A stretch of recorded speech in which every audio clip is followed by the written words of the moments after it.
Okay, so Scott, the first thing I do want to address is when I was going over the video from last week, I listened to it again. I'm not sure I answered your question.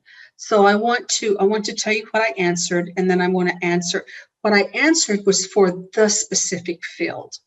When you ask if the drying of the earth and the lack of rain caused the barley to mature. In the case of the specific field of early barley, the ground had not dried. It was drying, it was evaporating. In other words, you could walk in it. Actually, the day I was in it, it had rained and my shoes and pants got soaked. But in general, what happens in all the fields is that as the water stops coming down, evaporation is going to happen almost immediately. It's just the fact of the way the cycle works. When the rain stops, there's evaporation. It's either going to go down or up. It can go down in the earth. It can also go up. And when it's warm, like it's in the 70s, you can look out across the land in Israel in this time of year when we have had good rain, and then it stops on about the second and third day. You can't hardly take a picture across the valley because there's this blue haze of evaporation that happens. And so our earth is clay, and when it gets wet, it stays wet for a while. But then on the other hand, when you have had the heavy bursts of rain like we have had, a lot of that rain's not going to soak into the earth, rather it's going to run off. But yeah, generally speaking, as it heats up, there's an evaporation that begins, and there's something in that plant actually before the soil is dry, as it is drying and as the rains are not coming, and as the temperatures begin to climb, because we talked about the fact if it's raining, it's cool. If it's not raining, it's warm. Like today, it didn't rain. We were in the 70s again. So yes, all of that works together to cause the barley to mature. But in the field we was talking about that night, the ground had not dried yet. In fact, the grass was wet. Okay. Did I answer your question? Tell me the humidity in your area. Is it humid? Is it dry? It depends on this. It depends on the timing of the season. During the rain, okay. So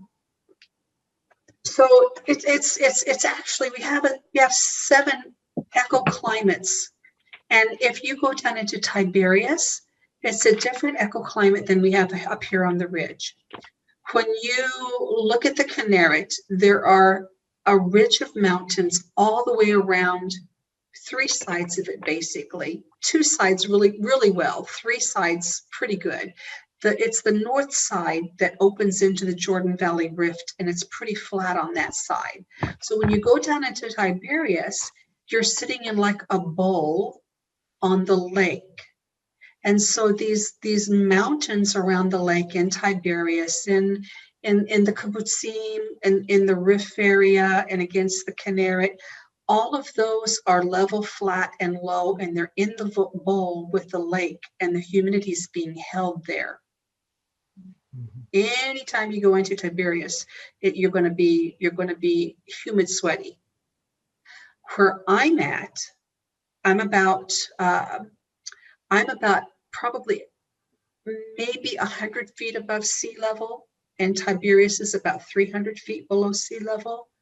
Where I'm at, up on this ridge above the west side of the lake, we have pretty much continual breezes year round. So it carries any humidity from the lake away. And so you can't really say all of Israel's humid or all of Israel's dry, because even though we're really tiny, we've got 7 microcosms of different climates in our tiny state.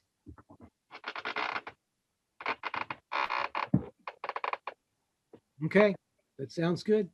Okay. Thanks very much.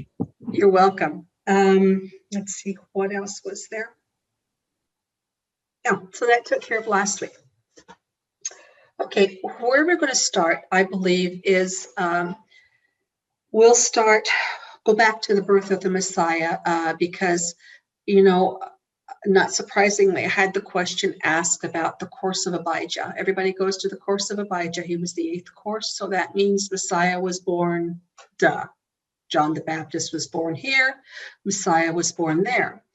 And I want to take a slow look at everything. I want to show you, first of all, that there were problems in the priesthood from the very, very beginning. And the ultimate place we're going to end up is to show you that there are problems in the priesthood in the 1st century. And just like the Passover changes had happened, that unless you look into the history, you're not going to see.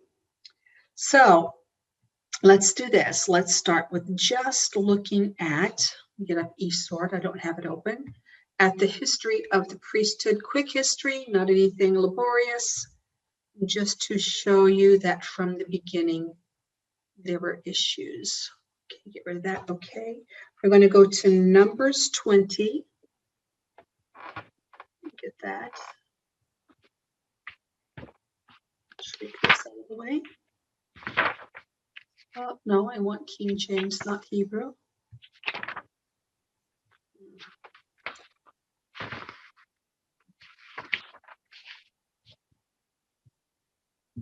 Julie's coming in. Hey, Julie, how's your daughter? Oh, it says connecting audio. Well, how's your daughter, Julie? Oops. Sorry. Can you hear me? Okay. Yeah. She's good. She doesn't have a UTI, but she's peeing constantly and feeling like she has to pee constantly. So they did her sugar test, and that was normal. So we were just at the urgent. Yeah. So that was good. So we were just at the urgent care. They said follow up with the doctor on Monday. So we'll see. They're like, there's so many things it could be, and they still don't know if they've ruled out diabetes, but we'll see. Okay. All right. Well, we had prayed for a good report on that test. So we're just going to keep believing that everything in the diabetes genre and any serious issues are fine. Yeah. Thank you, guys. You're welcome. Okay, here we go to Numbers 20. Okay, so in Numbers 20, I'm going to take the camera out of the way here for the recording, and you'll just only probably see me. Let me do this. Now we'll take it away. And they'll be able to see I'm doing this because they say, oh, we can't see eSword on the video. So that's what we're doing, is getting rid of all the pictures so they can see eSword. In Numbers 20, at the waters of Meribah, the people, was not the first time, the people were fighting against Moses. And we're going to start in verse 3. And the people chode with Moses, saying, and spake, saying, would God that he let us die with our brethren before the Lord. And why have you brought up the congregation of the Lord into the wilderness, that we and our cattle should die there? Wherefore have you made us to come up out of Egypt, to bring us into this evil place? It is no place of seed or figs or vines or pomegranates, neither is there any water to drink. And Moses and Aaron went to the presence of the assembly unto the door of the tabernacle of the congregation, and they fell upon their faces, and the glory of the Lord appeared unto them. And the Lord spake unto Moses, saying, take the rod and gather thou the assembly together, thou and Aaron thy brother, and speak unto the rock before their eyes. And it shall give his water, and thou shalt bring forth to them water out of the rock. So you shall give the congregation and their beasts to drink. Could you guys do me a favor and mute your microphones, please? And we're going to go to verse 12.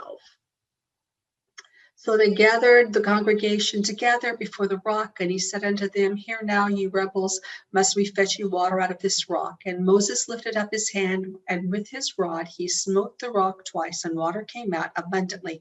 And the congregation drank, and their beasts also. And the Lord spoke unto Moses and Aaron, saying, Because you believed me not to sanctify me. What that literally says is they didn't pay attention to support what he was saying. They didn't pay attention. We can apply this to so many things in life.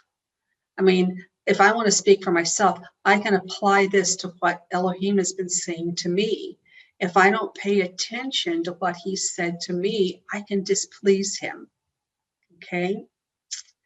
Because you didn't pay attention to sanctify me in the eyes of the children of Israel, therefore you shall not bring this congregation into the land which I have given them.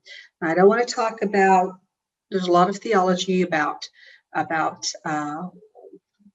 was the rock in this case the Messiah, and what the striking and the speaking, how the differences are. There's a lot of stuff out there. What I want to focus on is that in Exodus 7:1-2, let's just go there.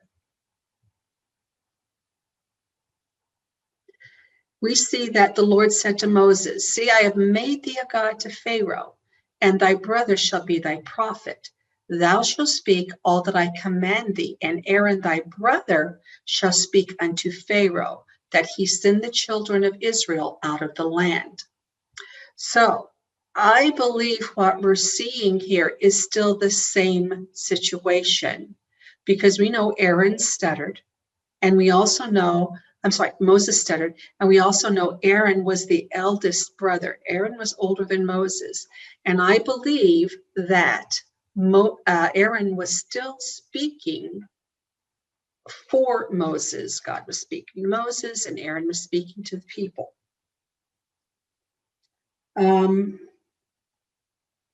So when we get to verse 28, is it 28? Yes. He's told them now they won't enter the land. And we get to verse 28, we see that 23, and the Lord spoke unto Moses and Aaron in Mount Hor, by the coast of the land of Edom. Edom is Jordan, saying, Aaron shall be gathered unto his people, for he shall not enter into the land which I have given unto the children of Israel, because you rebelled against my word at the waters of Meribah. Take Aaron and Eleazar, his son, and bring them up to Har, and strip Aaron of his garments. Now, this was not a changing of the guards that was nice. When we follow this word into the scriptures, we see that this is what was done in battle. The first place this is used is Genesis 37:23.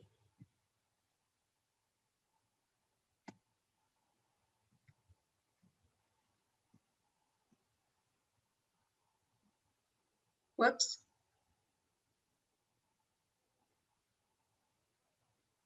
And it came to pass when Joseph came unto his brothers that they stripped Joseph of his coat and his coat of many colors that was on him. So this wasn't just, hey, Aaron, take off your clothes and give it to your son. We're passing the torch on.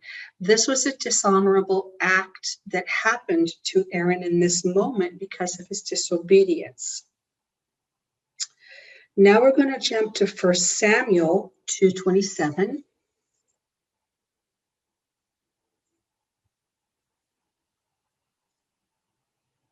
Let me see if I can open this window a little bit bigger. Come on, work with me. Quit being froggy. There we go. That's better. 1 Samuel 2:27. Okay, so if you've ever looked at Samuel, you may have noticed, and if you haven't noticed, you should go back and take a better look, There's a lot of things about Samuel that are a shadow type of Messiah. The first thing we see about Samuel is later in his life, there's men that bringing him the first fruits offering, and Samuel was not a Levite. Eli was the Levite. Samuel was the firstborn of Hannah, okay, and her husband. Her husband had two wives, but for Hannah, Samuel was the firstborn. And instead of redeeming her firstborn son, with the what was it? I've forgotten. Was it 30 shekels of silver? Instead of redeeming him, she gave him to Elohim, because she prayed and she said, if you give me the son, I'll give him to you. So Samuel wasn't a priest. He wasn't a Levite.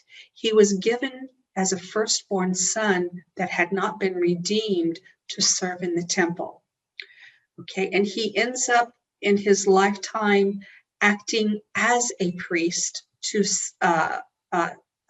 Saul, to in Bethel, I believe it was, to the men would bring him the first fruits offering. There's a whole passage about bringing him the first fruits bread and bringing barley, and they feed the people with it. So we have this non-Levite acting in a Levitical position, or non-Kohanim acting in a Kohanim position. And if you follow this through in his miraculous conception, there's a lot of things in here that mirror who the Messiah as our high priest would be. He wasn't from the house of Aaron.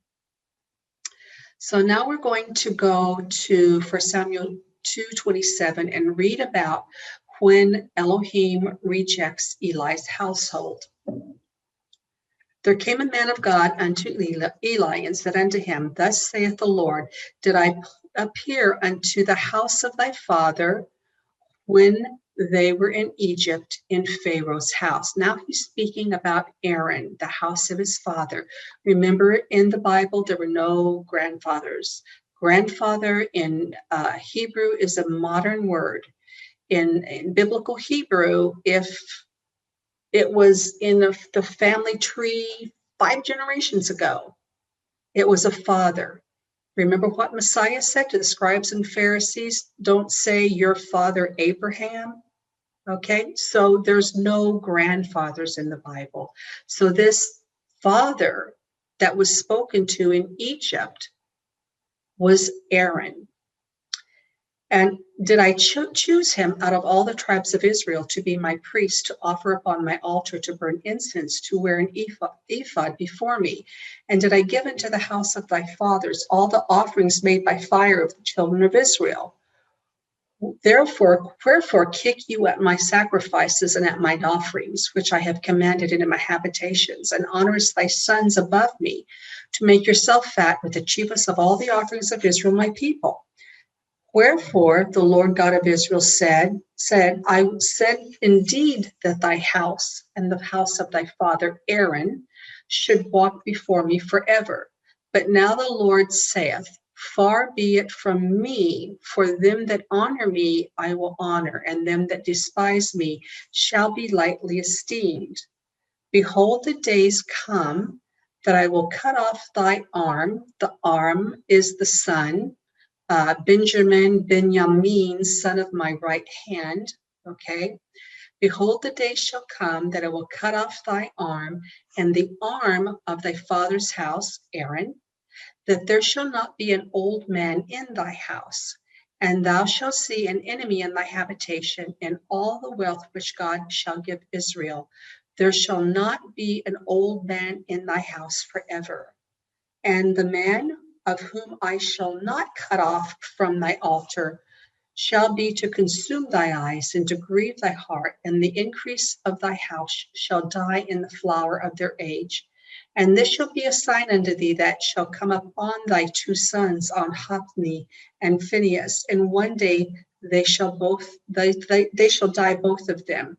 And I will raise up a faithful priest, speaking about the Messiah, that shall do according to that which is in my heart and in my mind, and I will build him a sure house, and he will walk before my anointed forever.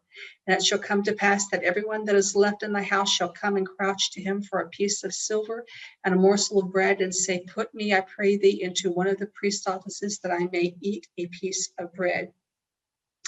And so what happened in this story is that Phinehas and Hophni went out to war, and they took the ark with them, and the ark was captured, and they were killed in battle, and a runner went back to Eli, and he was sitting there, and when the guy told him that the ark was captured, he fell over backwards and broke his neck. The wife of either Phinehas or Hophni, I forget which one, went into labor, and her son was born, and he died. So the prophecy was fulfilled.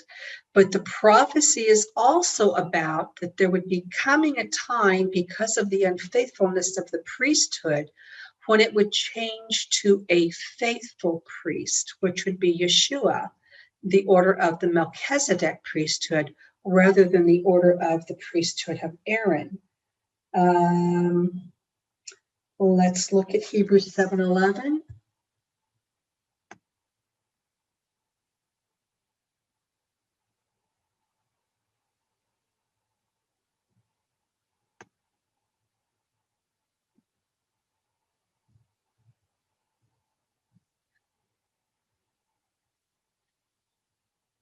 And this just reinforces that the head of the house of the priest was Aaron. If therefore perfection were by the Levitical priesthood, for under it the people received the law, what further need was there that another priest should rise after the order of Melchizedek, and not be called after the order of Aaron? For the priesthood being changed, there is made of necessity a change also of the law. Okay, now we're going to go to Luke 5, to the passage that everyone loves to quote about the timing of the Messiah. It says in Luke 1:5, there was in the days of Herod, the king of Judah, a certain priest named Zacharias, of the course of Abiah. In Hebrew, it's Abijah. And his wife was of the daughters of Aaron, and her name was Elizabeth. So everybody quotes this verse, and then they go to 1 Chronicles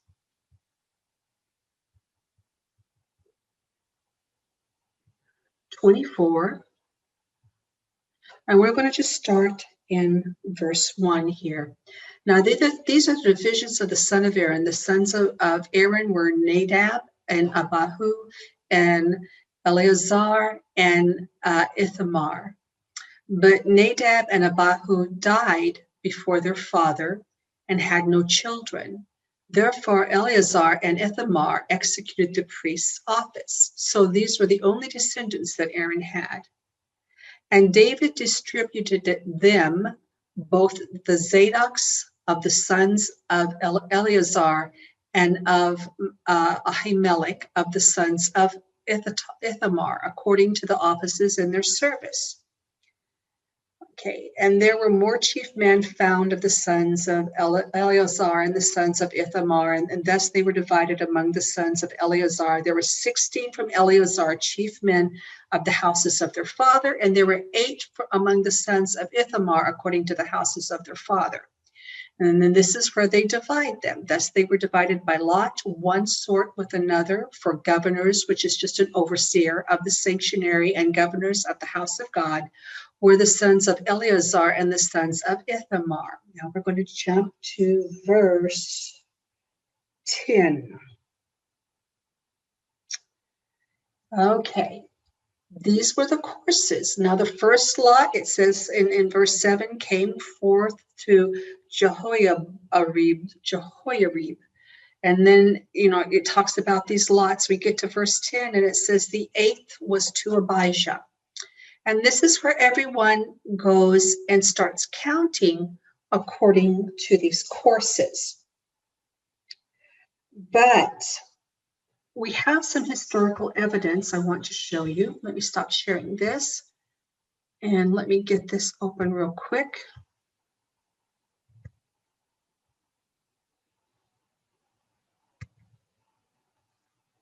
Okay, and I've got to show this now.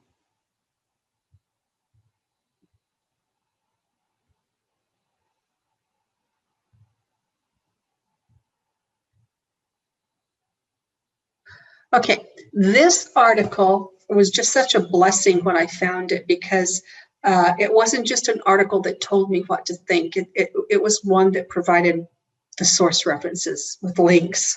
I just love it when that happens. This is the Jewish Virtual Library. This article is on the Mishmarot and the Ma'amadot. So the Mishmarot is what the courses were called, Mishmarot, and the Ma'amadot were those that stood by. Ahmed means to stand by. And it goes into the tradition of the priests and the Levites and how they were organized into their divisions. And there's a lot of good stuff in here. Before I go further, let me tell you, I am not going to be able to show you tonight the proof that I have read. I've actually wrote the author and asked for more information on what he said, but I'm chasing a lead that says that the Qumran scrolls and the Talmud both reflect the same date on this courses of the priesthood, and that these dates that they witness against each other as being the same actually does prove that the Messiah was born in the first month of the year. The reason I bring this up is because this post-biblical source, the scroll of the wars of the sons of light against the sons of darkness, is one of those Qumran caves. I've been reading this. I read it today. I didn't see it. The language is archaic. I could have missed it. I need to really sit aside and study the words in this a bit better to see if I can detect a date. But there is the lead that I'm following on this textual proof of this change that we're going to see. We're going to see that this order has changed, even in the Bible, before we even get to the time of Messiah. This proof that the Messiah was born during the first month. So this article actually tells us, and we'll go there, in Nehemiah 7:39 through 41, that there were only 4 priestly clans that came back from exile. Out of the 24 that we read about in Chronicles, now when we get to Nehemiah, after they've gone into exile, there was only 4 that came back. Okay.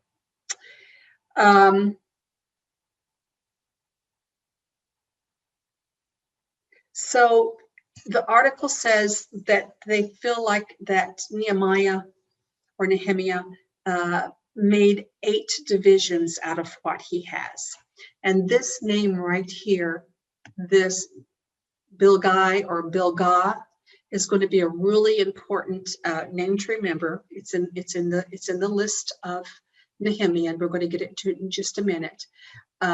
So he has, of the 24, he had 4, now he has 8.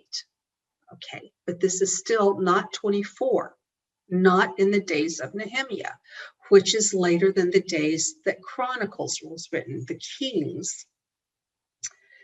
Now we're going to jump on down here where it says the 4 priestly families mentioned in the list of returnees may possibly have corresponded to the 4 priestly divisions of the first temple, which served in rotation. Further down, the rabbinic tradition, 4 divisions returned from exile, And the prophets in Jerusalem organized them into 24 divisions. And then this is the quoting the Talmudic sources where they took this information from. So a tradition concerning the gradual consolidation of the 24 priestly courses appear also mentioned in this Tosefta, the Ta'anit, in chapter 4, verse 2.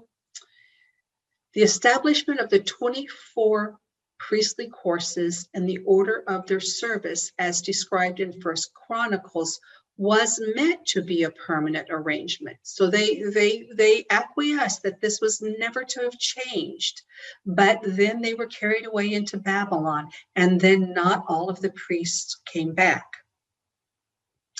So what we need to look at here in, let's see, where's my list? In Nehemiah 12:6, let's go there. Each sword. See if I can share it with you.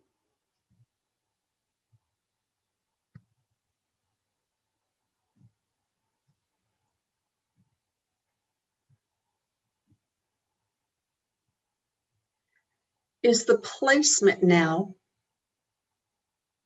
of Abijah. Abijah was number 8 in Chronicles. I'm looking for him here. I'm not seeing him in this very moment.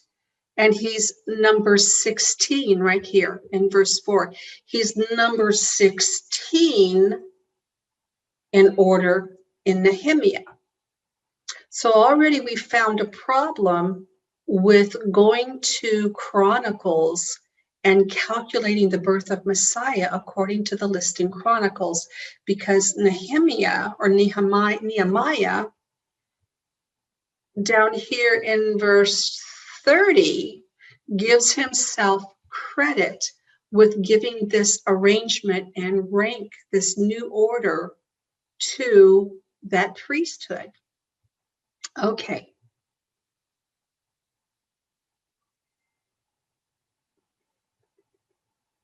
Okay, let's go back to the article.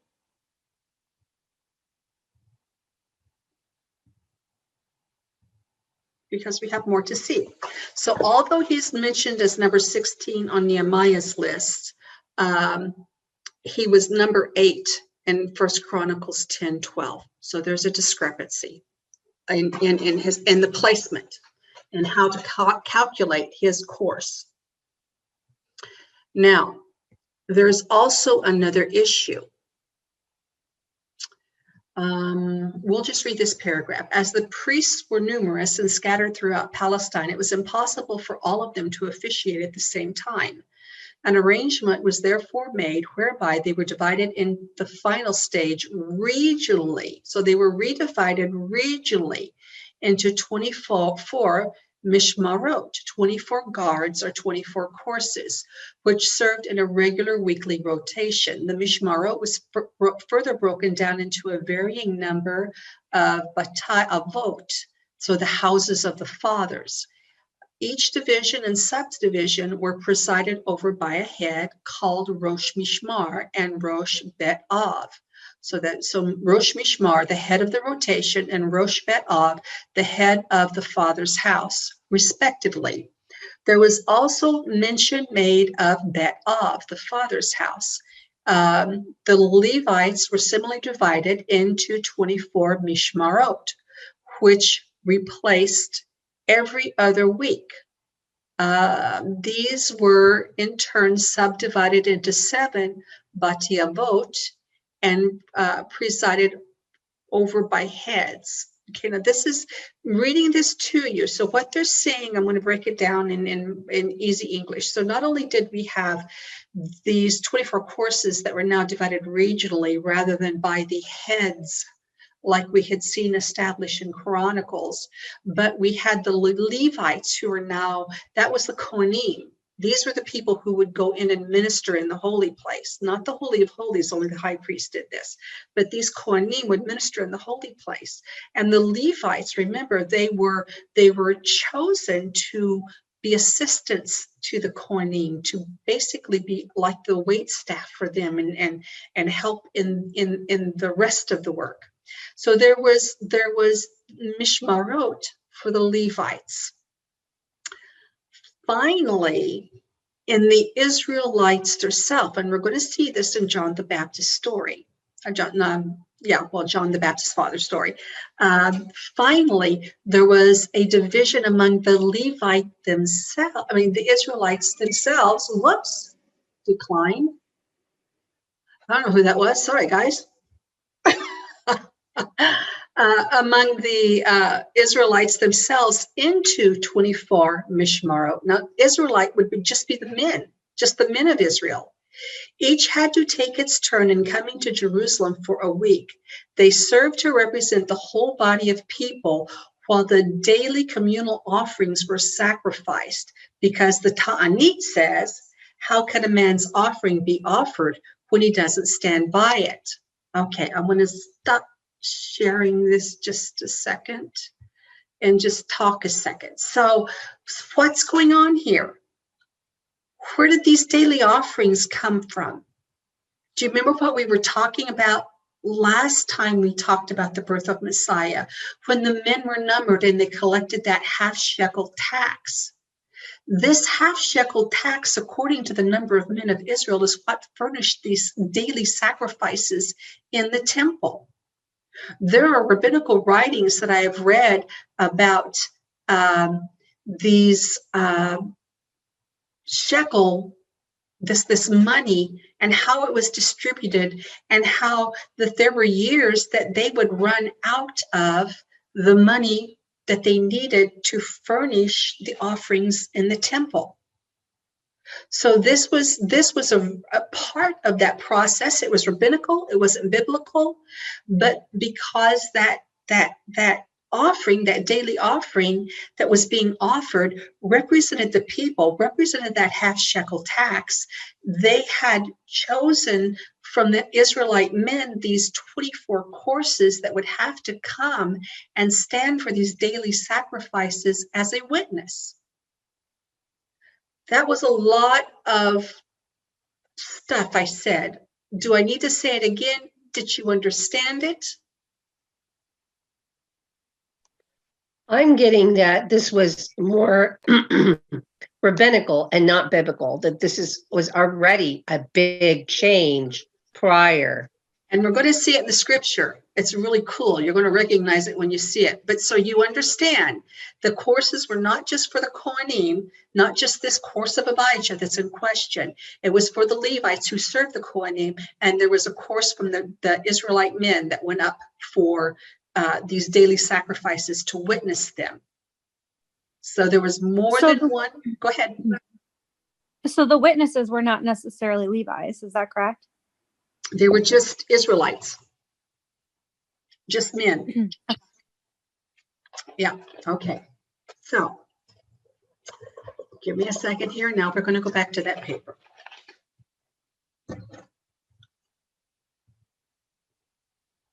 Okay. All right. Okay. Now, another thing that had happened was that after they had done this redivision of everything and they had recreated these 24 mishmarot, these 24 courses, there was an event. Well, let's just start right here. We'll just read it. This yellow highlighted. Each priestly mishmar had in the temple its own ring where the sacrificial animals were tethered, at which its members slaughtered their animals. And it gives you the reference right here in the Talmud. Its own niche, in which their vestments were kept, so their priestly garments. Now, Bilgah, that one that I showed you before in Chronicles, Bilgah or Bilgai, that niche, however, had been permanently blocked up and its ring immovable as a sign of disgrace because one of its members acted shamefully. And here's the reference in Sukkot 56b. The weekly mishmarot of priests were broken up between 4 and 9 subdivisions of that Bati Avot. If there were fewer than 7, some would officiate twice during the week. On the other hand, if there were more than 7, then on some days the two would have to serve together.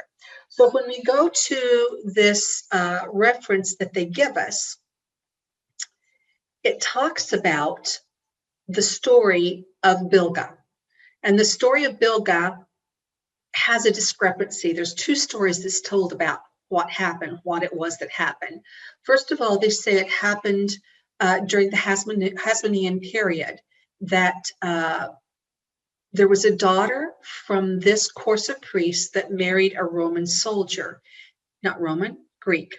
And when the Greeks went in and desecrated the temple, she went into and kicked the altar. And that was why that there was a disgrace on this one course of priests. So what they did with this course of priests, what happened is you were supposed to go in on a Friday, I believe it was, and out on a Sunday morning, and on a Friday evening and out on a Sunday morning. What they did with the course of Bilgah, besides sealing his niche and making his ring immovable, they left him in the go outside of things. They never removed his name or his position from the exit of that temple. So now you're in the days of Messiah, and you have 23 courses and not 24 courses. And you have Abijah, who is no longer in the 8th position like he was in Chronicles, but he's in the 16th position in Nehemiah or Nehemiah. Okay. So is that clear? Everybody followed me on that?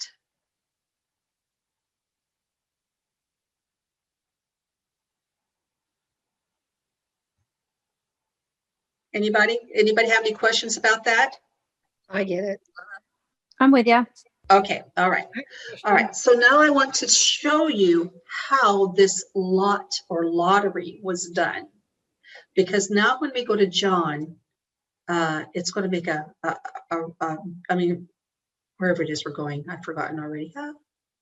Yeah, it's going to make a beautiful picture. Okay, red letters. This is from this link right here in Yoma, which is on how the lots were chosen. So in the beginning, whoever wished to remove the ashes from the altar did so. Any priest from one patriarchal house who wished to remove the ashes in the morning did so without a lottery. And when those who wished to remove the ashes, were numerous, one saying, I shall do it, the other saying, I shall do it, this was the procedure. They would run up the ramp of the altar, which was 32 cubits long, and whoever was first to enter the 4 upper cubits of the ramp near the top of the altar earned the right to remove the ashes with their lot. If 2 reached at the same time, neither one of them was rewarded the service, but all of the priests participated in the lottery. And what was the lottery? The lottery superintendent said unto them, put out your fingers. Each one would show his fingers, it being forbidden to count or number the Jews unless God says to. Therefore, they had to put out their fingers so that the fingers could be counted and not the men. What was the procedure? They would stand around in a circle, and the superintendent would come and take the turban from the head of one of them. Now remember, these courses did not always have the same number. We just read about, 4 or 7 and double duty or double men in duties, okay? So he would make them stand in a circle, and the superintendent would come and take the turban off the head of one of them. The counting would begin from him. Then everyone would put out his finger, and the superintendent would call out a number, 100 or 60, much higher than the number of priests standing there, saying that whoever the count ended at would be awarded the service. He would then start to count from the one whose turban he had taken, and keep on counting fingers, going round and counting until the end. Whoever the count ended at would be the awardee. This was the procedure for all of the lotteries in the temple. And they would, and what would they put out? 1 or 2 fingers. 1 if he was healthy, 2 if he was ill. One who was ill not being in complete control of his fingers, so that when he put out 1 finger, it's his neighbors joins it. The 2 fingers counted as 1. Okay, so this is all just about how they did the counting. And you can see that there was deceivers even in this group, which is why we went back and we looked at the priesthood from the beginning, that there was always issues in the heart. All right, now we're going to go back to the story in the Bible.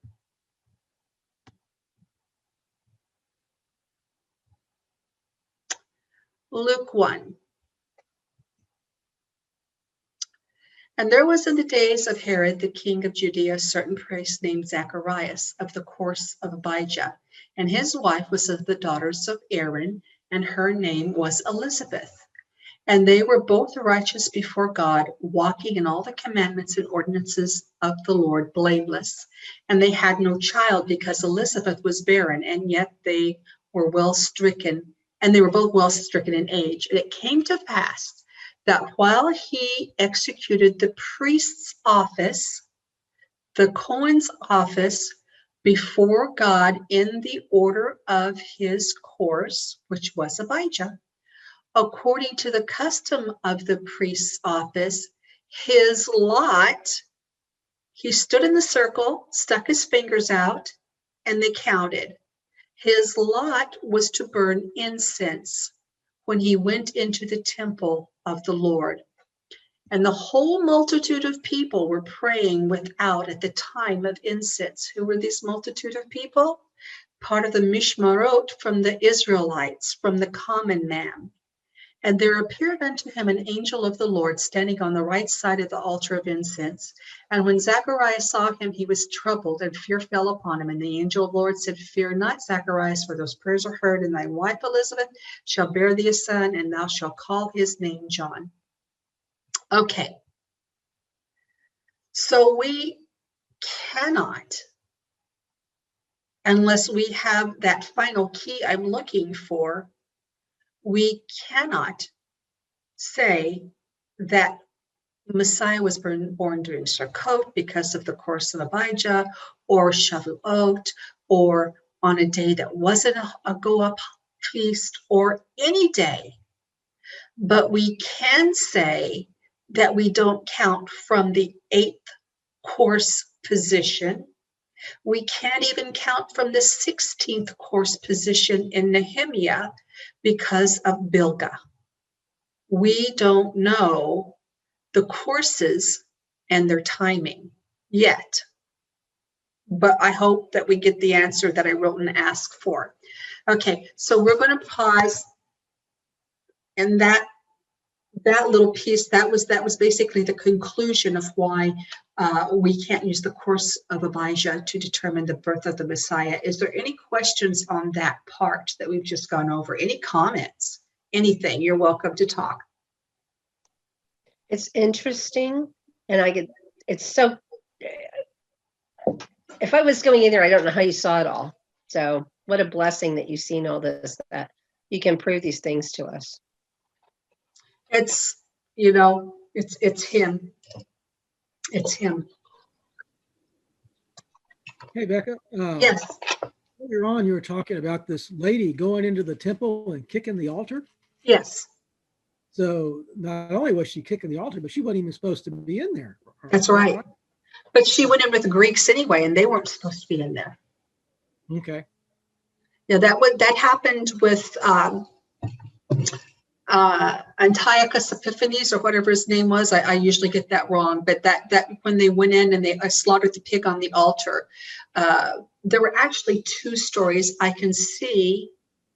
Let's see if I can find that real quick, the two stories, because I only gave you one account.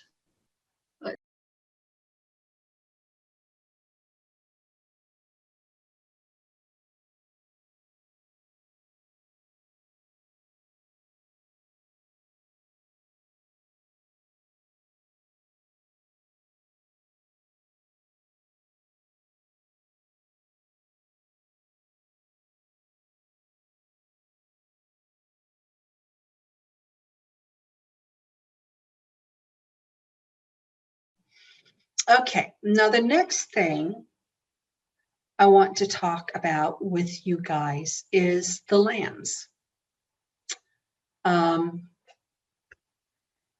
So this is another subject that divides the family tree. There are those who believe that the lambs are at what is called, what we think of in English as a yearling, at least a year old and not 2 years old. The verses, let me do a screen share. The verses in question, screen share, is in Exodus. Whoops, I got to get e-sort up. I'm going to share that. Hang on.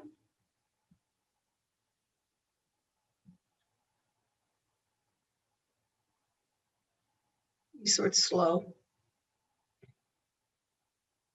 Probably tired. I worked it pretty hard today when I was studying. Exodus 12. Okay, I'll share that now. Okay, it says that Exodus 12:5. Your lamb shall be without blemish, a male of the first year, and you shall take it out of the sheep or from the goats. If we look at this in Hebrew 12:5, pull it down. It says, Say Tamim Zachar bin Shana. So it's a say as what they use for lamb that's complete or whole. Zachar, he's male, bin Shana. Okay, stop sharing that. Today in modern Hebrew, if I meet somebody with a child and I ask how old your son is, I would say bin Kama'at. How old is he? And if he was 1 year old and less than 2 year old, she would say bin Shana. He's a son of a year. So in modern Hebrew, when they say bin Shana, it literally means that he has achieved 12 months of life, but he has not achieved 24 months of life. For a long time, I have not agreed with that statement because, as we have seen in the season of Love and Life, that right at the Passover season is when everything is being born and you've got to give your firstborn. And Elohim gave his firstborn right at Pesach, okay, for the sins of the world, to redeem them from breaking that covenant that they had with him from the beginning. Because of that picture of understanding that we're in this time when everything is being born, I couldn't see the lamb being a yearling. So let me share something with you. I'll have to do these one at a time. I thought it would share this screen from this app with you, but I guess not. Okay, now can you see this Word document? Yes. Okay, this again is from the Mishnah, which is Talmud, a subdivision of the Talmud. It says, this is the offering for Passover. Lambs no more than 1 year old. Okay. Kebashim, B'nai is the plural. Kebashim, kabash is a kabas rather, not kabas, is a lamb. Okay. Kabasim is lambs. B'nai is the plural of sons. Ben would be single. Okay, Kabasim B'nai Shana. So this is mirroring what was being said in Exodus. Ben Shana. This is B'nai Shana. So we're talking about all the lambs had to be B'nai Shana. No more than 1 year. The rams no more than 2 years. And all of these years are reckoned from day to day, not year to year. One that is 13 months old is not valid. So biblical Hebrew is not a yearling like most of the commentaries want to tell you it is. This lamb has not achieved a year old, 13 months, it's not valid. It's neither a ram nor a lamb. Okay, there's another one, 2 more. I'm going to drag over here and share with you. Now I can share with you again.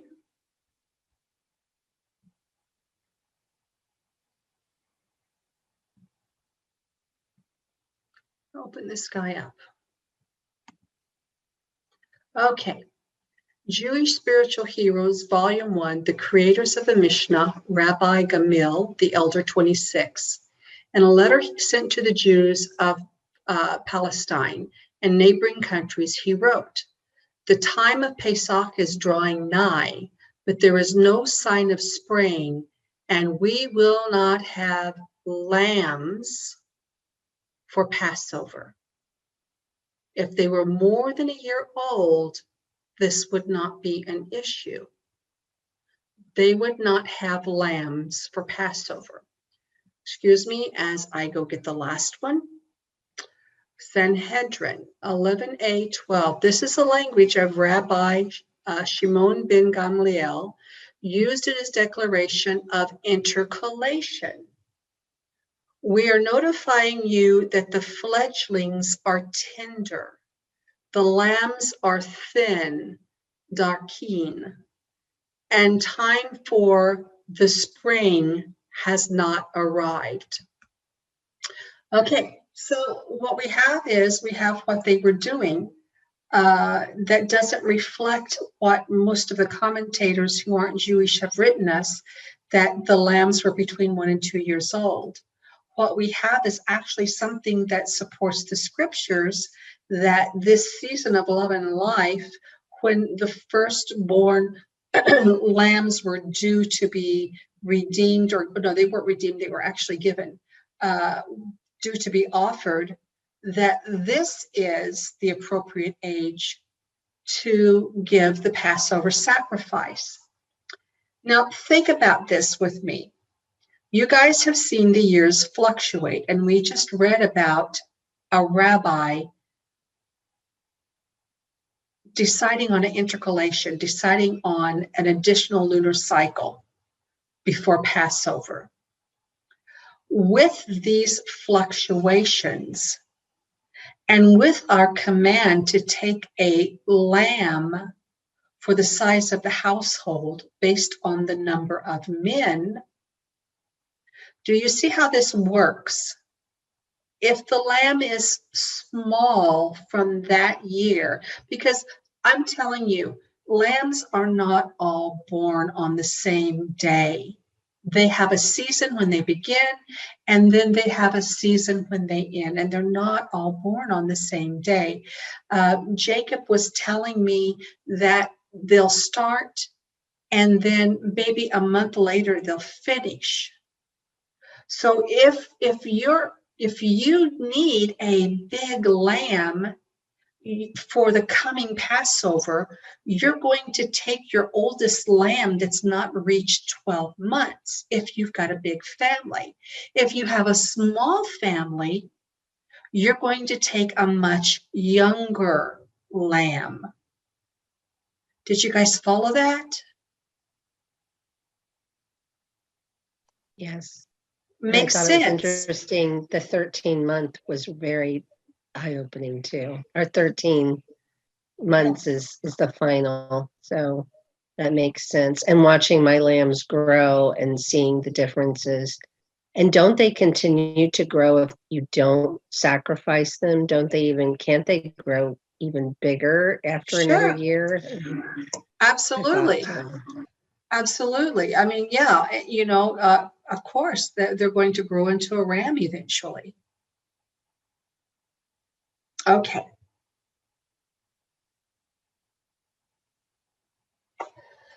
Okay, so there's one more thing I want to do tonight. And the reason I do this is because we have a lot of brothers and sisters in our family tree that are lost in the shuffle of what's required for Passover. So the non-believing Jews that do the barley inspection have made the statement that the reason that they do not take a first fruits offering from a field to start the year is because they refer to Joshua. When Joshua crossed the Jordan River and came into the land with the Israelites, that there had to be enough barley to feed a small nation. And so what I want to do is I want to show you the research I've done on that, because I don't even think the person actually knows what they actually said that they're requiring. Let me get this document.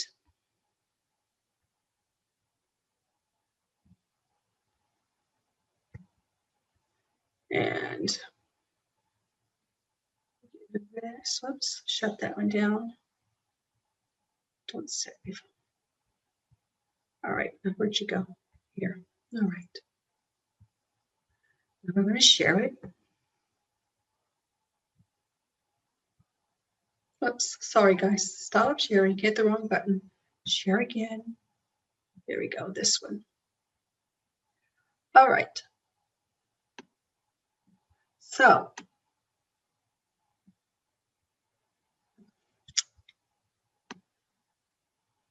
feeding a small nation. Now you have to realize, in my time in Israel, we have grains that can be really, really big and plump. And then I've seen them in those years of drought before the rains have returned, like they have in this last year. I've seen them very, very thin, very thin. And that's when I was looking for the indivisible by the fingernail grain of barley. So I've seen times when they're fat and I've seen times when they're thin. But we're going to use the hybridized grain. We're going to give this situation every benefit of the doubt. We're going to say that the year that the Israelites came into the land, the barley was big and plump and it was the best it can be, and it mirrored exactly what a hybrid field of grains will yield. So right here, 1 acre of hybridized grains yields 50 to 60 pounds of grains. We're going to take that down to ounces. That's 960 ounces. There was an article I found in my research that was called Feeding the Forces, and this article specifically was talking about what the Egyptian slaves who built the pyramids had to eat and their food allotments. In this article, one of the things they were given was a daily allotment of bread. And it says that 10,000 slaves right here building the pyramids were rationed 400 kilograms of grains made into flour for bread. 400 kilograms times 2.2 pounds is 880 pounds, or 14,080 ounces daily. So we take the ounces of this 400 kilograms and we divide it by the slaves, and we see that it is a 1.4 ounce daily allotment for those slaves. Okay, now we're going to take those same 900 ounces that a field of grains will produce, and we're going to divide it by 1.4 ounces to find out how many men a field will feed, a 1 acre field will feed. And it will feed 658 men. So 1 acre of barley will make 1.4 ounce portion of barley bread and feed 658 men one time, one day. Numbers 26:51 tells us that just before they went into the Jordan, across the Jordan, that there were 601,730 men, just men. Remember, they just count the men. And hey, okay, let's give them another miracle here. Okay, when they collected the manna, it was according to the number of men, according to the head of the households. That's how they collected manna. So we're going to give them a pass on this, and we're going to use just the number of men. Okay, so there were 601,750 men that crossed the Jordan River with Joshua.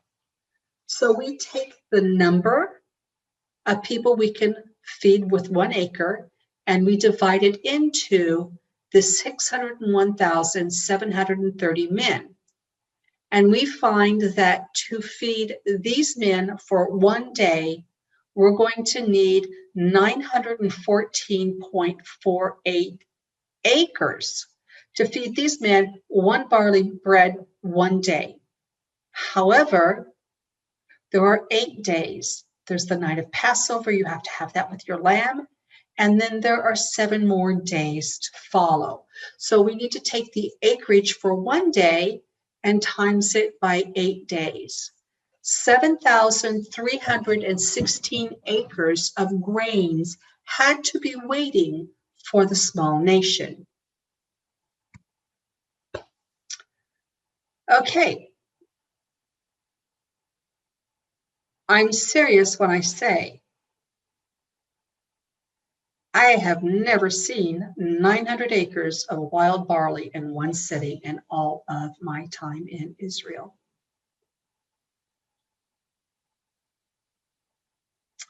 Everything's built out. Of course, we know that we've been in this big drought. But let me tell you another issue that's going to happen. Do you remember the picture that we looked at of where the Israelites crossed into the land? Let me see if I can get that up real quick.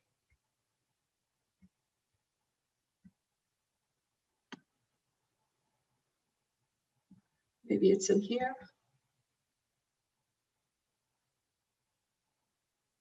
Yeah. Okay, let me share this with you.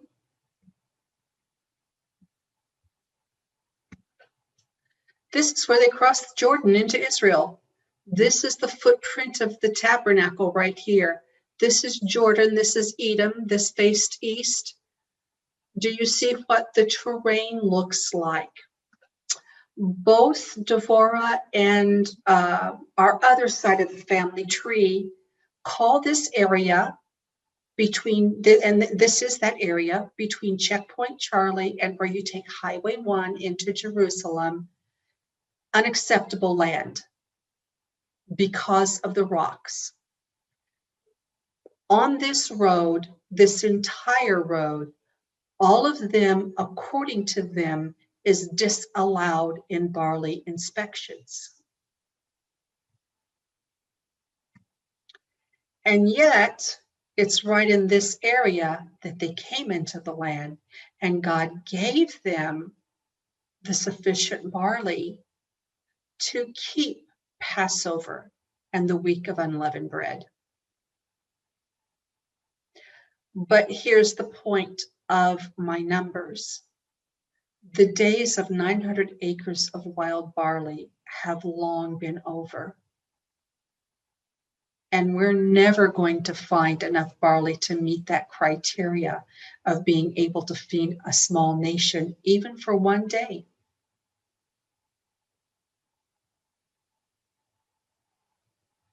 Any questions?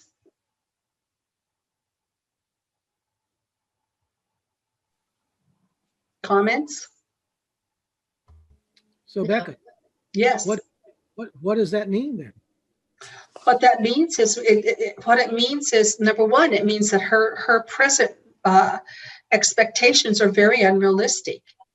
And what it means is, it doesn't mean anything to me because I only need a first fruits offering from a field. But her criteria is that you have to have enough for a small nation. There's a lot of people in the body that are using Deborah, which is the person that she's mentioning, and I mean a lot more than I thought that I would run across this year. So they use her site for all the reports. They do, and it breaks my heart. It breaks my heart. And I wanted to get that out there from a ground level perspective. I'm positive if you showed her the numbers, she has no idea what she's saying. It just sounds good. Go ahead, Scott. The other question I have is, okay, I understand about there not being enough there for her to claim that she has to have enough to feed a small nation. But what did the small nation actually eat? They had to have unleavened bread. They were there for Passover. And see, this place location I just showed you with a footprint, that is where everyone, all the archaeologists agree, this is where Israel crossed the Jordan River into the land. And that was the first place they set the tabernacle up. And this is similar to what we saw the other day, where you said even in a rocky area you can have grain growing. Not me, the Bible said. Okay. Not me, Scott. I just showed you where the Bible said that wheat and barley grew before. You know, when I grinded those barley pearls that I had to make our barley, because I couldn't find the flour, obviously, I need to start looking for it again. But when I grinded it and I made that package, which I don't even think that I made, I doubt I had a pound. I'm going to weigh this year.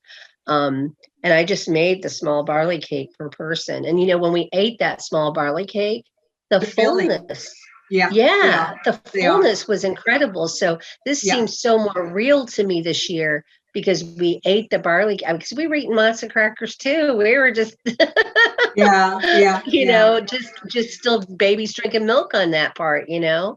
Yeah. So, but last year was eye-opening. You didn't notice me balking at that 1.4 ounces because you're right. I know how filling it is. It goes in like a little brick. Absolutely. A long time. But the one thing is, it tasted so much better doing the fresh frying each night or just putting it in the pan and heating it on both.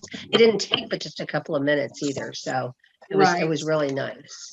Yeah. I think a good point to be had too is to realize that today, in today's time, we are such a gluttonous people that we do eat way too much. And I think that, you know, like some of the nutritionists come along and they say, you should have this portion, that portion. I really believe that we should take that into consideration because we really are a gluttonous people now that we overindulge in really what the Lord has required of us to sustain us for energy and everything else. No, I agree. When I look at the land of Israel and I realize that they had to survive here, I honestly can't see people eating more than once a day. It was labor intensive to produce food. Scott, were you finished or did you have something else? No, that's all. Thank you. Okay, okay. Any more questions on anything we've looked at tonight? I know it feels maybe kind of hodgepodge and slapped together a little bit, but I see the birth of Messiah as being part of this time of the year. It was just like one of those things where I was given just some odd pieces to go together, but they all applied to this time of year, and I wanted to make sure that I got that out to you so that you could see it, since we're going to be coming up on this calendar pretty quick. And I mentioned this in the chat, but it will probably be I don't think I won't do anything at all until the first month of the year, but I just don't want to commit to doing something every week during the barley inspections. And I really seriously need to watch the land now. Things are happening so quickly, so quickly. I agree, and we appreciate you for doing that. My And pleasure. I certainly don't want to distract you from that aspect either, but maybe you could post some of the other videos. I know you have them on the YouTube channel, but I think maybe just as a refresher, just send some information, because a lot of people that are in the group now were not here last year. So that would probably be helpful, because you go into great detail. Can I be with honest, Passover. April? I don't remember what I called everything. I truly don't. I mean, it's like I am very organized when it comes to being outside and just in my normal life. But this aspect of having to keep this in order too is just a bit Yeah. more than my cup can hold. I understand that. If somebody Certainly. wants to go through those videos and post them, they're more than welcome to. But I don't even see myself having time to go through them at this point. I think that if everyone here would just go onto your YouTube, the account, that they would be able, if they would just go through the teachings, they would be able to, because I think you posted them by date. So if they would just start at the earliest one and continue, then they could have a really good refresher of that, because we hit those in great detail, and sometimes 3 weeks in a row. So yeah, exactly. Should be pretty good. Yeah. Is there anything else on what we've done so far? If not, we're going to go ahead and turn it to anything that's outstanding in your mind that you haven't, of all the things we've talked about, that you're not wrapping your mind around, or you need a bit of explanation on. And we'll just call Maggie it has a cleanup. question. Okay, Maggie go has ahead. a question. Go ahead, Maggie. Well, my question is a little off subject. It's about the meat offering that we read earlier, and I'm the oil and grain as a meat offering. Is that also part of the diet? Actually, I mean, would no. they eat that rather than meat? Okay, so some of the historical documents that I have read actually I've read about the dietary habits of the first century. And some of those historical documents that I read said that the poor would be happy for a slice of bread and olive oil to dip it in. Okay, so no, they would not eat per se just flour with olive oil poured over it. And I know that it says that a handful was offered to Jehovah, and that the priests, the Kohanim, could eat the rest of it. But I have no idea how they would have consumed it. It doesn't say that they couldn't cook it. It doesn't say that they did cook it. It doesn't say. Okay, thank you. You're welcome.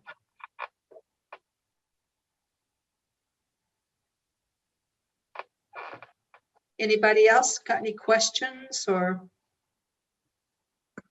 comments about anything? I think it would be good if you can today sort of go over, we went over the day, like from the 13th to the 14th, which made so much more sense. But I know you don't want to say, oh, this is exactly what me and Moshe do but I mean, some sort of timeline, we know that things start at Erev, but it's become so ritualistic. It's become so religious. And we see these gorgeous Passover tables and things like that, which I was doing in the beginning. And I did things so different last year. And it was more an adventure last year than the other times. I liked that, although I did not make it outside past 4 a.m. The noises, I was alone at that point. Everybody ditched me. And I was just like, I stayed out for another 15 minutes. And I was actually in the Sri Lanai at that point. And the noises were enough we live out sort of in the country and there's coyotes. And yeah, I got scared enough that I said, okay, I got to go in. So, but the night watch was pretty incredible, cooking everything over an open fire. I had used a grill before. The experience, the taste of things, all of those things were the first year that you experience those things. It's always the best. But I know there'll be new things this year too. And maybe if you can describe to us a basic idea. You talked about the staff in hand ready to go. That's usually for the men, right? I don't know. Yeah. So you brought up some great points. We'll start breaking some of that down. Okay. So the first thing that you must come to terms with is that when you're keeping the Passover, you're being the command of Elohim, of Yah. But that's not when the Mashiach was crucified. The whole world is memorializing the Passover and what the Passover lamb, who is the Messiah, what he did for us. But they haven't truly understood that he died on the 14th day, not the beginning of the 14th. Okay, I believe we're to keep the commands of Elohim. I don't think we're to be like the Kohanim and the Levites of the first century and breaking the law. That's why he came and that's why he died. That's that because they were breaking the covenant. So that's the first thing you have to realize is you can go through the motions of what happened in Egypt. But then in the morning, just before, let's say in the afternoon, that's the real time that the Messiah laid his life down. So that's the first thing. That's like an epiphany all in itself, is that we're keeping the Passover. But that's really not the time that Yeshua gave his life. So, yes, on the night of the Passover, as the sun was setting into that 14th day, because the day began before the sun had set, the command is that at sunset, the lambs were to be slaughtered. And the lambs were taken according to the number of men and that father's household. We've seen how that played out with Eli and Aaron being his father's household. We see how that played out with the courses. They were divided by father's household. So they took it by their tribal households and by the number of men. It was killed at sunset. It was roasted, and it was consumed at midnight. That is called the night of the Lord. Passover is the night of the Lord. He had to do that work first before the Israelites could walk out of Egypt. You're talking about two different observances.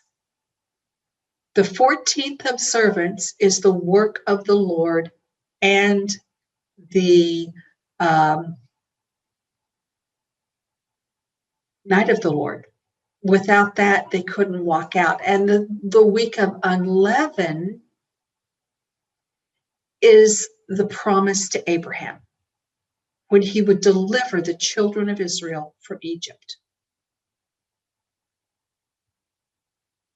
So they ate the lamb at midnight. And then we see later in Exodus, it talks about when you go up to keep the Passover in the place where I put my name, it says again, you kill it at sunset, and in the morning, in the boker, you turn in and go to your tents. So it was a whole till the sunrise. The men were keeping a watch. And until that breaking of the light, they were keeping that vigil, that watch. And we see that reflected in the New Testament when Yeshua goes to the Garden of Gethsemane and he's there and he's praying. He says, can't you watch with me? Can't you tarry with me? It was that night, that vigil, that watch. And then we see later how the cock crowed, and the cocks, they crow when the light breaks forth and the watch was over. Interesting thing I learned about that, Nancy, this tonight, is that it's at the crowing of the cock in the morning that signaled the morning incense offering. And as soon as the cock crowed, the Levites or the Levite would go off and get the daily sacrifice and bring it back to the temple, and the Kohanim would offer it. So when the cock was crowing and Peter was denying Yeshua, not only was the watch over, but the daily tamid. Tamid means always. It means like it was never supposed to stop. The daily tamid was being offered. Then it says that on the 15th day, they came out of Egypt by night. And on that 15th day, we have a rest. And our command about the week of unleavened is that we will eat unleavened bread or we'll be cut off. There was no option just not to eat. The command was that we will eat unleavened bread. In fact, we're permitted to do that work on the 15th and the 22nd. We're permitted to, it says, you can't do any work except that which you must eat. And we must eat unleavened. That get you, Nancy? Yes, and I got to tell you one thing real quick. I had a rooster that would crow in way before the crack of dawn. Way before the crack of dawn. Ironically, we had him named Jeru, and ironically, he passed away 2 days ago. The other roosters, they do it at the proper time. But sometimes he would lead one of them off. Yeah. And that I don't think that's going to happen anymore. And that's kind of ironic. I was in the hospital in Panama when we lived in Panama, and they didn't turn the lights out at night in the neighborhood behind the hospital. And there was a rooster that crowed at the night light all night long. He crowed and he crowed and he crowed and he crowed. Poor guy. I know he was wore out. So I have a question. Some of the stuff you were just talking about, is that what April was saying? There are really in-depth videos on from last year on the Ancient Path New Moon YouTube channel. I think I've covered all that on the previous teachings. April, what say you? Have I covered all that?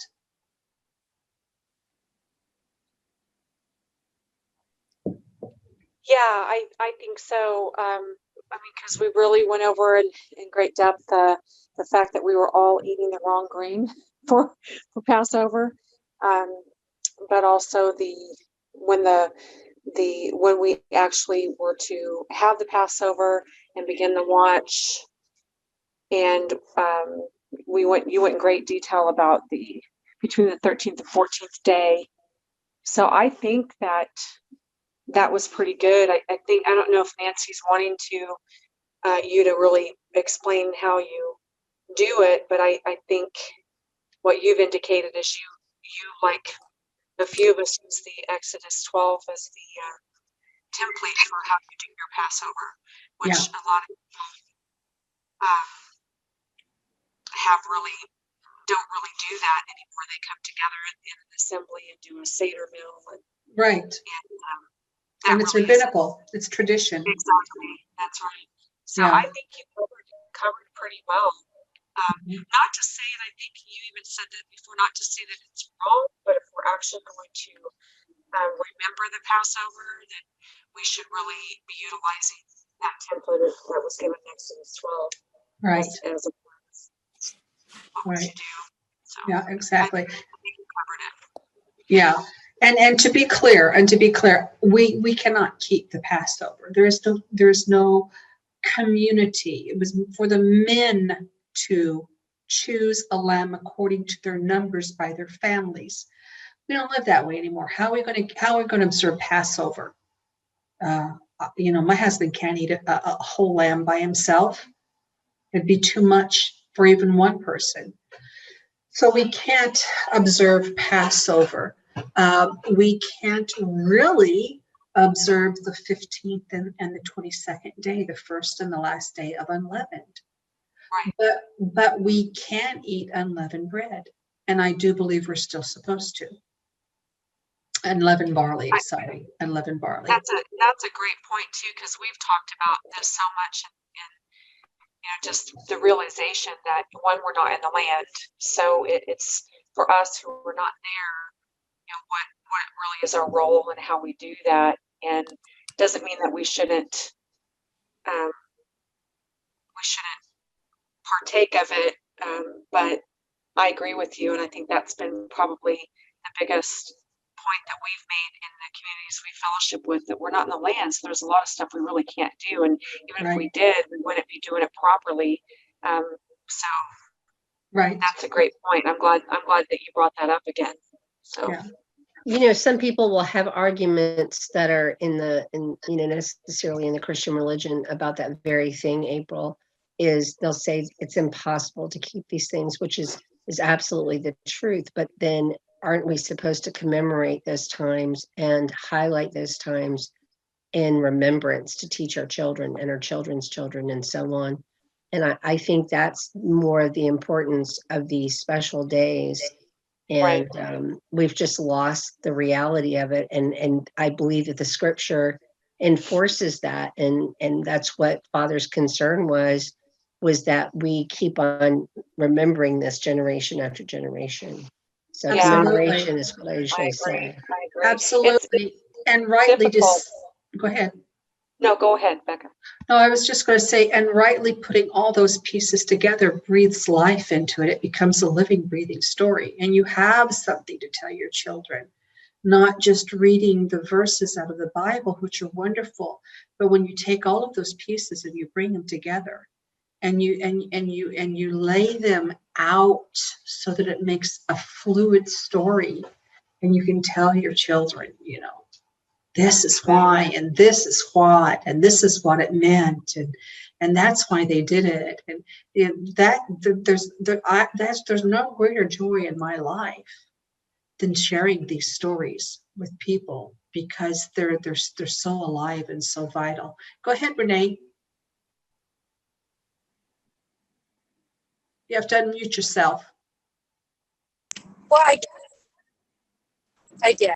I guess my question would be isn't there a place in scripture where it says that we are to speak as though we were there? Like when I came out of Egypt,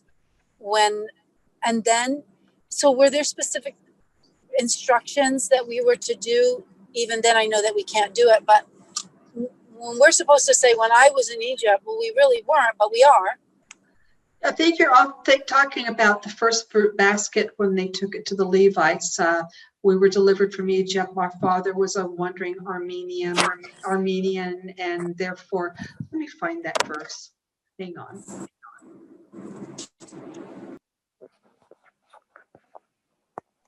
I think kind of what she's talking about too is we as a family, Echad, we are one with the Father. And even though these are past generations, we are either Israelite or we are not, or Yasharal, however you want to say it.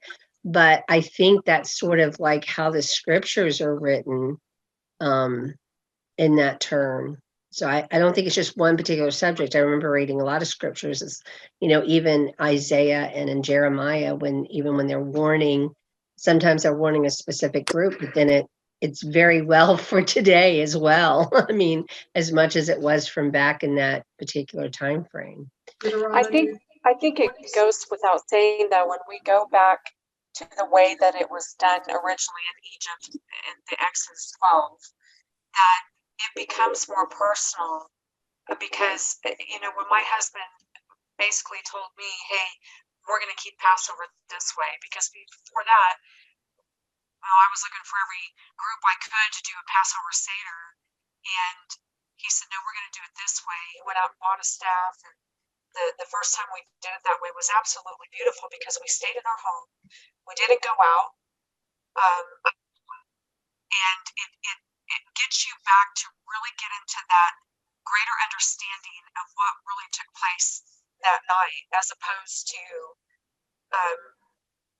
and I don't think it's a bad thing, because I've seen a lot of joy people do in their Passover scenes, but it becomes more intimate when we make it a more intimate thing between us and our Creator. And so I think that there is there are a few camps that think differently in this, and we've talked about that. But really, if we go and we look at Scripture carefully, we can see that. And even when they crossed over, they were to do it, even to memorialize that time. So for us and our family, the way that my husband leads this family is we do it according to that way, and it's just beautiful, because it's so much more intimate than getting together with about 30 people and doing a potluck Passover type meal, Yeah. Let me read you this verse, Renee. I think it's the one that you're talking about. And let me say to you, when I read the scripture, those are my descendants.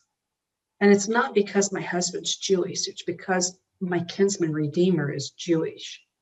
If you look at Rahab, if you look at Ruth, if you look at anybody who married into Israel, they were assimilated into the commonwealth of the people as long as they kept the same requirements that the Israelites were supposed to keep. There was no difference. The Torah makes it plain that you don't make a difference between one that sojourns with you and a natural born son. They both have one law, one ordinance. They're the same.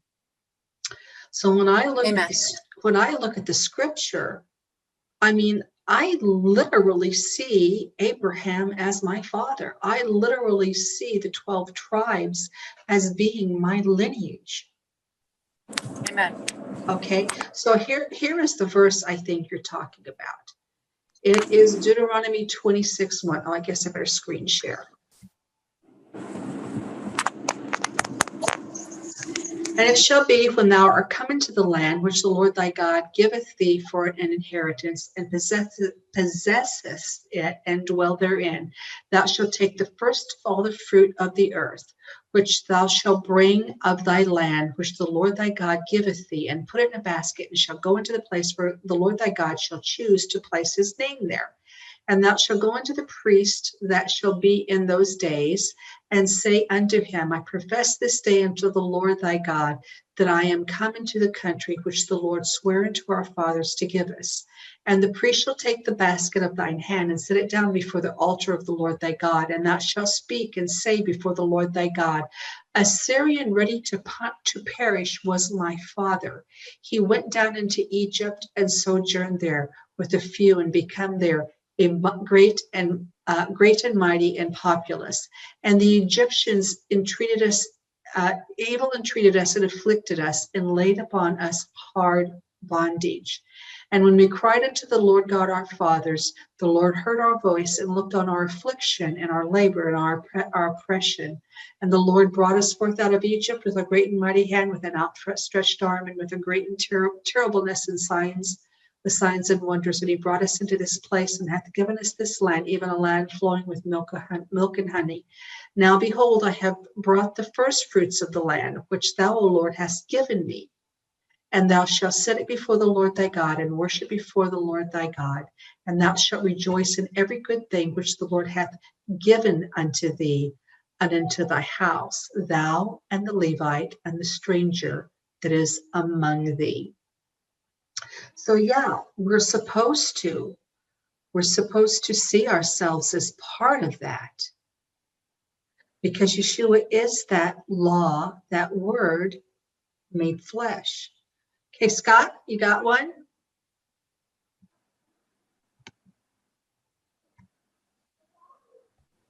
Yes, I had a question. This goes back to the last week we were talking about leaven. Uh-huh. And we were talking about, well, it really related to the barley because that's what was in season. That's what That's right. That was the first fruit. And so I guess what I need to find out is back in Exodus 12, 15, it talks about removing all the leaven from your houses. So I guess the question is, at first you were talking, I thought I understood you to say that only, you only ate leavened bread. You had to get rid of the unleavened barley. And so, but what about all the other stuff that has leaven in our houses? There's yeast in everything almost. Okay, so what is Exodus 15 saying? 7 days, okay, you shall eat matzah. Okay, remember we're dealing with a lot of traditions. Today they sell a Manischewitz unleavened wheat cracker and call it matzah. But we're dealing with barley. The first of the 7 species that's available on the land is barley. So this unleavened product was made from barley. Even the first day you shall put away seor. Okay. Seor literally means you can see it right here. It's the barm, or they say yeast cake. It's the literal bubbly, effervescent, belching, living thing that you kept over to use in the next day's baking. Your starter, essentially. Your starter, actually. And here's an interesting thing. You see how this is spelt, okay? It's a Sin Aleph Resh. Now watch what happens when I put the word barley in.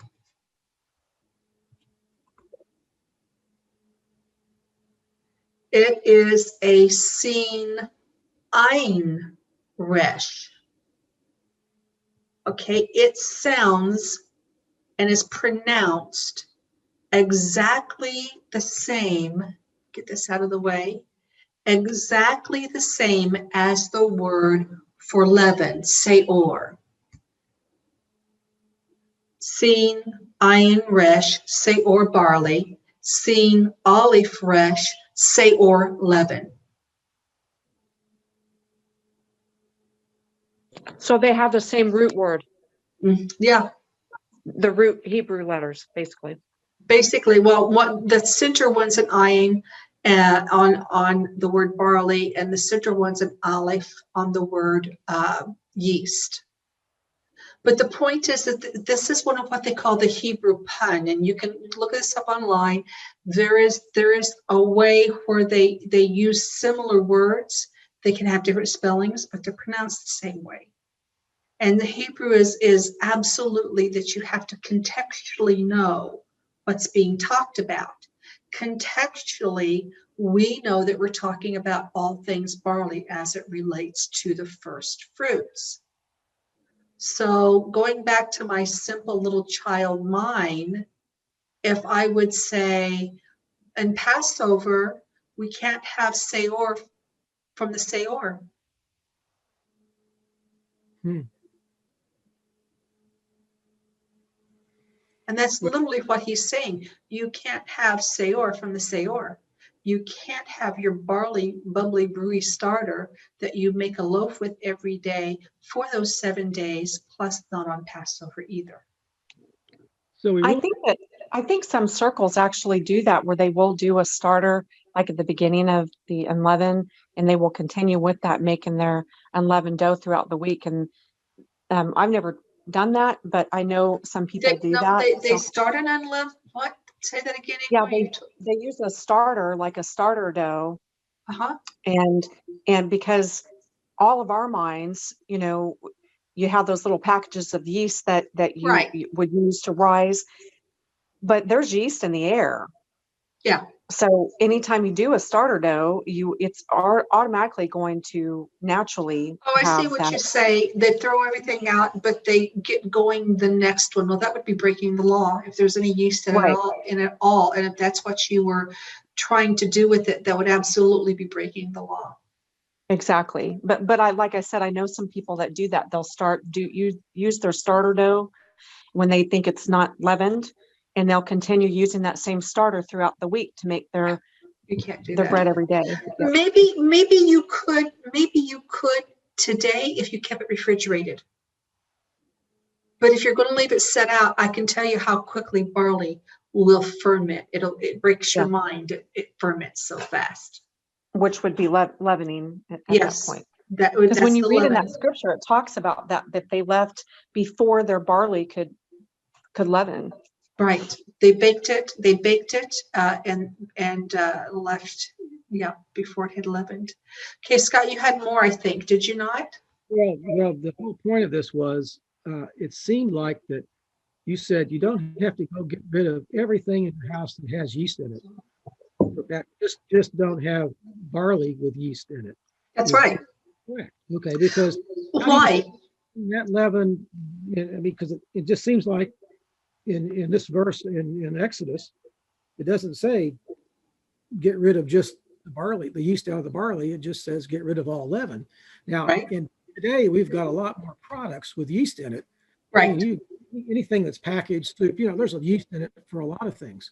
Right. And so I just want to kind of understand that, because we've been getting rid of a lot of stuff in anticipation of Passover, and I mean, obviously, it'd be really nice not to do that, but Right. And that's why hearing what you said about the barley was kind of a game changer for us. So talk about liberating and freeing. So to be clear, let me make a clear statement, and it's based on my study and what I believe for myself and what we do in the household. The reason that we keep the yeast out of just the barley is because it represents humanity and the fallen condition of it. The leaven in barley represents all of the bad fruit we read about in the New Testament, the striving, the fighting, the divisions, the thises and the that's, all the stuff that separate us from our brother and separate us from Elohim. That's what the leaven in the barley represents. And it's kept out at that time of the first fruits offering for that week. Remember, we looked at the fact that wheat's not even out of the boot when the barley is offered. So there is no first fruits of wheat to worry about eating. It can't apply to the wheat first fruit because that's yet to come. But not only that, the commandment specifically says we're to put yeast in the wheat when we offer it. I think I may have said barley, but I was talking about wheat. Okay, so we're to put leaven in the wheat because we need to offer 2 leavened wheat loaves. And the difference there is that Yeshua is the bread of life come down from heaven. Okay, what you've seen of me, you've seen from the Father.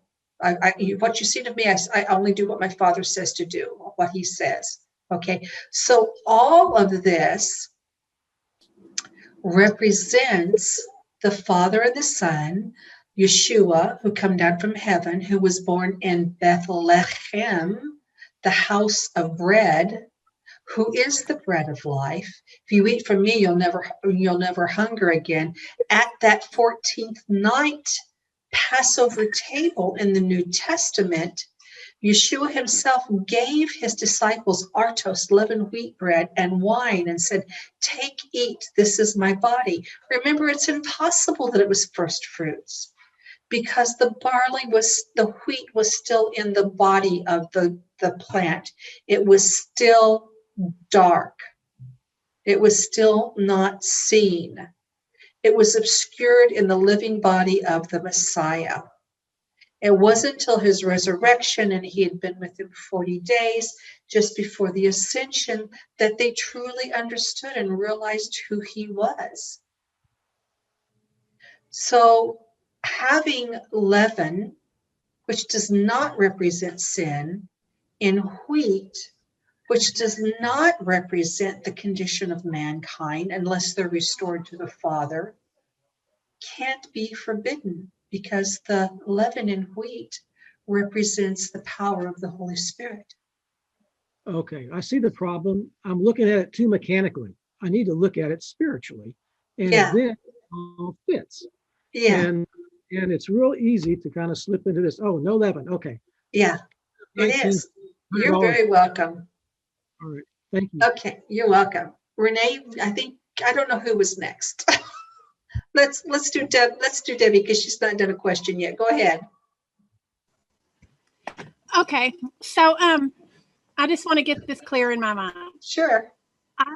The only bread that I ever eat here at home is I have a homemade sourdough starter, and I make bread from that, from regular flour, which I suppose would Wheat be flour. wheat Right? here in the United States. Yeah. So anyway, I don't need bread, you're saying. And then, can you hear me? Yeah.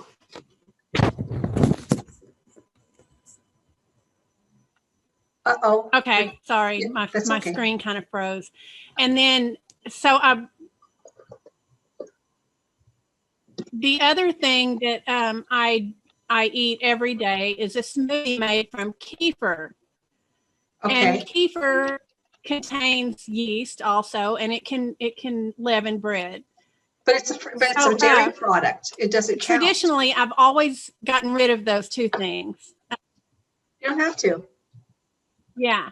So I don't have to worry about that. I don't have to worry about the sourdough starter. It's wheat, right? That's right. That's right. You have to worry about, do you have anything in your house made from barley that has yeast in it? Uh-oh, I think we lost her. Uh-oh, she'll come back in. Okay, Renee, go ahead. Okay, I'm sorry. I had put my hand back down, but my question was then, are we supposed to eat barley, the first fruits of that year, as our unleavened bread? No.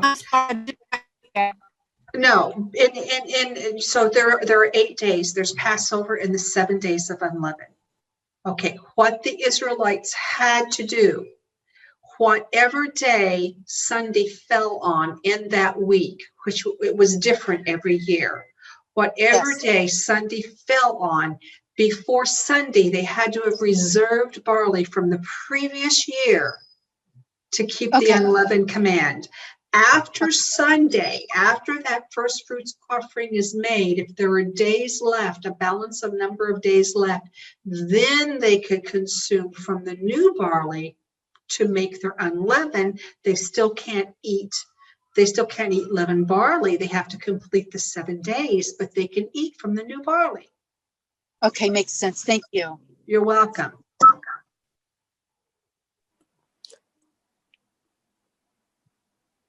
Anybody else?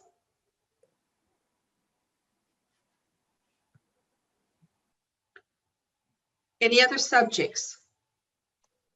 I don't have any other questions about the topic, but I do want to thank everybody for praying for my daughter, Melody. I wanted to make the announcement that she is off of drugs and off of alcohol, and she is about 2.5 months pregnant. Thank you. I do have a question. So, Becca, you keep Passover where you eat the Passover. Actually, do you actually eat it at midnight and stay up all night? So, as we've talked about,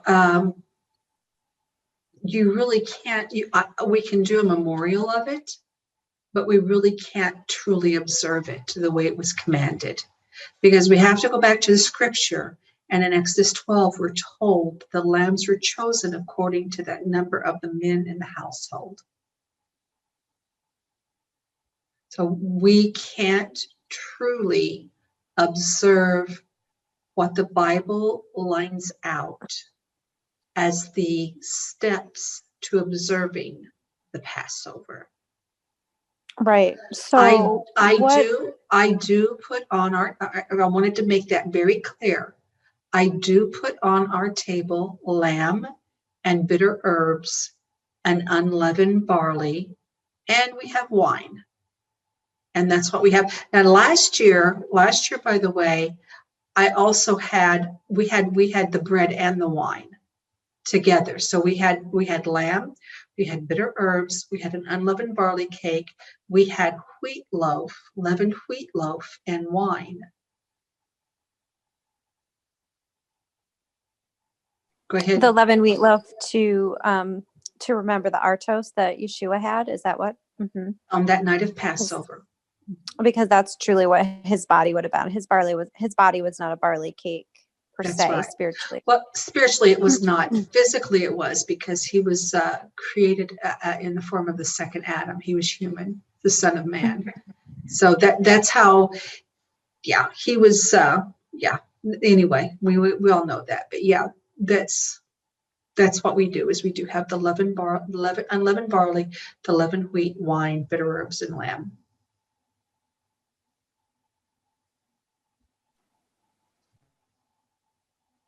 Anything else? Do you do it at midnight? My husband doesn't last that long. I wouldn't last that long either.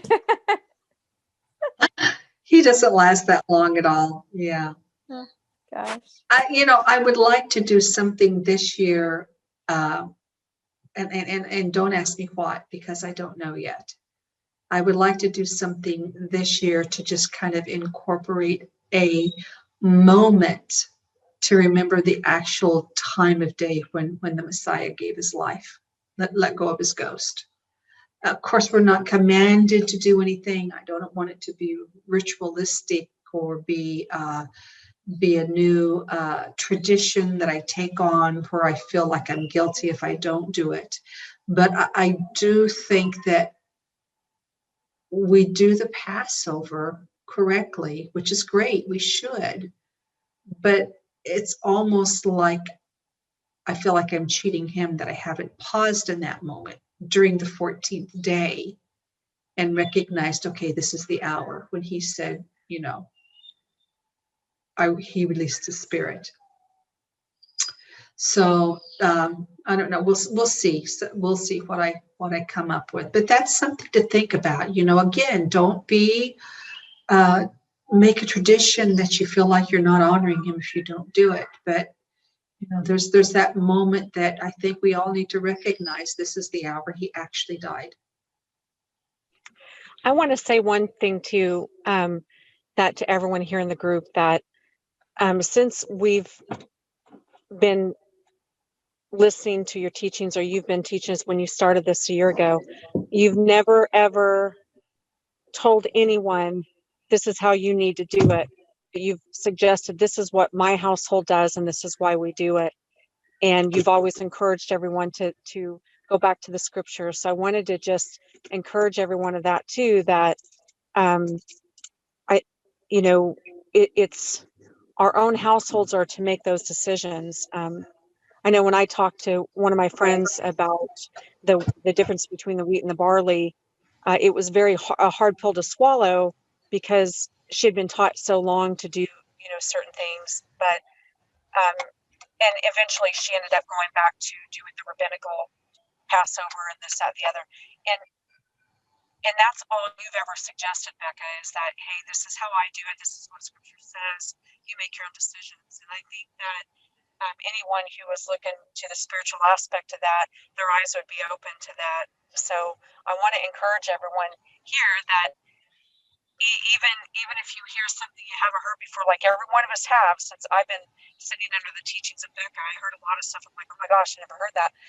But it took the Spirit, even if it was a few weeks, months, or later, to say, oh wow, okay, so then my eyes were open. So I just want to encourage you. Yeah, and that's the whole thing. I mean, for me, if I can break you out of the mode of being a follower and being someone who digs deeply and studies and seeks the truth, my work's finished. Literally, my work's finished. The main reason, like I said, the main reason tonight we looked at how many people an acre of barley will feed is because there's a bunch of people who have their favorite personality that they choose to follow, and they say, oh, I'm going to trust everything that comes out of that person's mouth. You know, and it may sound really good, but show it to me in the Bible. So yeah, so April's really right. I really want to encourage you guys to, if you've written the scriptures down I've given you, to go back and prove them right or wrong. And for pity's sakes, if you find out I'm wrong, don't leave me wrong. Come back and tell me. Okay? Thank you for keeping it simple as well and not making us do Common Core math to figure out those numbers. Amen. You know, he tells us it's simple, and we've all make it so complicated. And it's, you know, going back and really, like when we actually start, that's why I love how you've been teaching, Becca, because you've afforded us the opportunity to really dig into what the Hebrew words are actually saying down to the root. Mhm. And we can look at that and we can really dig in that way. But I've never heard you teach anything that was contrary to scripture. So it's right there. We just don't understand it until we do understand it through study. Yeah, and that's true. Yeah, and even if you don't understand it, another thing I would encourage you to do, just keep reading. You would be amazed at the number of scriptures that I have read that in a moment of reading something else or seeing something on the land, he'll pull up and put in front of my eyes and I'll get understanding. So even if you think you're not understanding, just keep reading and keep seeking, and he'll begin to knit the pieces together for you.